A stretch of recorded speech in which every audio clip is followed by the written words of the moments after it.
In this episode of the SuperCreativity Podcast, we'll explore how you and your team can practically partner with artificial intelligence by choosing between two very distinct models of creative collaboration, the Centaur and the Cyborg. Now, think about recent breakthroughs in science. For example, Google's AlphaFold. For over half a century, scientists struggled to predict how proteins fold into 3D shape. And this was a puzzle that was essential to solve to understand how to do drug discovery better, how to cure diseases. But the problem is the possibilities were almost infinite, far beyond the human capacity to map, to think about all these different structures. But by using AI to crack the code, a task one once thought that would take decades was actually completed in a few months. But AlphaFold wasn't machine only or human only. It was an orchestration. Human scientists provided the questions, the vision, and the judgment, while the AI provided the scale and the speed.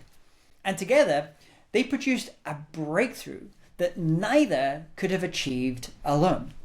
And this is the heart of what I'm talking about in my new book, SuperCreativity, Accelerating Innovation in the Age of Artificial Intelligence. Because I believe the future is not about machines replacing us. It's about a partnership, a collaboration, where humans and AI each bring their unique strengths to the table. In fact, a recent Harvard Business School study explored this idea and identified two high-performing groups that are using AI today. We call them Centaurs and Cyborgs. So first we have what we call the Centaur. It's like that mythical creature, with a human head and a horse's body. Centaurs divide labor, though, up strategically when it comes to artificial intelligence.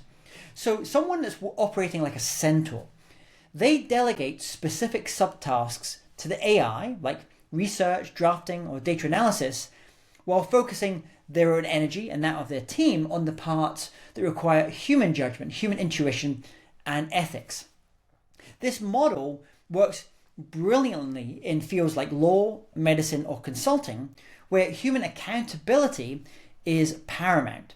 So often we see these centaurs operating like a manager, deciding what it's going to give to the AIs to do and what it's going to give to itself or the other humans on the team to do as well. But that's not the only type of human AI collaboration. Then we have another type called cyborgs. So cyborgs don't just delegate, they integrate.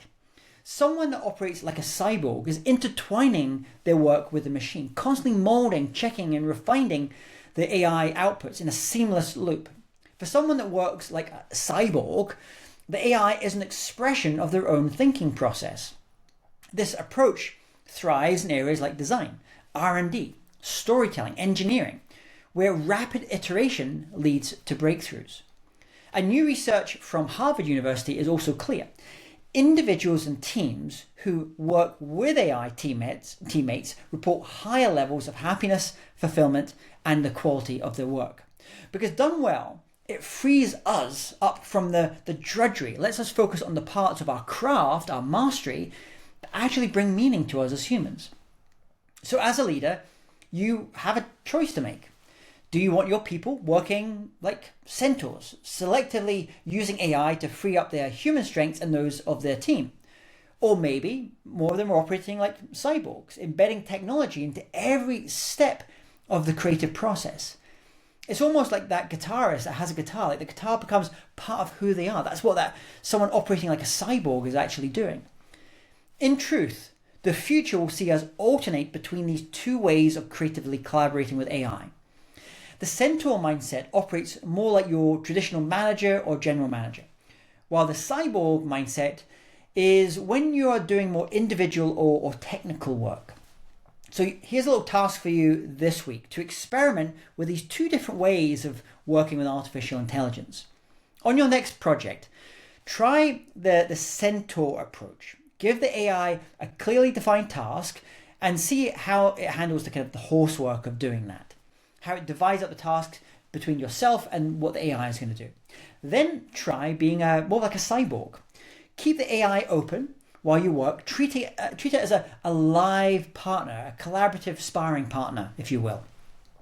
The future of creativity doesn't belong to humans or machines working alone. It belongs to those who can work together, both with other colleagues, other partners, peers, clients, customers, but also with different forms of artificial intelligence and robotics.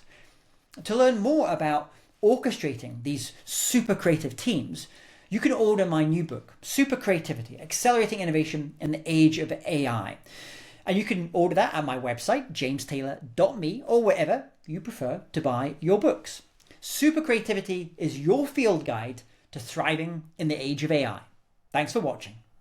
You can subscribe to the SuperCreativity Podcast on Spotify, Apple Podcasts, or wherever you get your podcast. While you're there, leave us a review. I would really, really appreciate it. I'm James Taylor, and you've been listening to the SuperCreativity Podcast.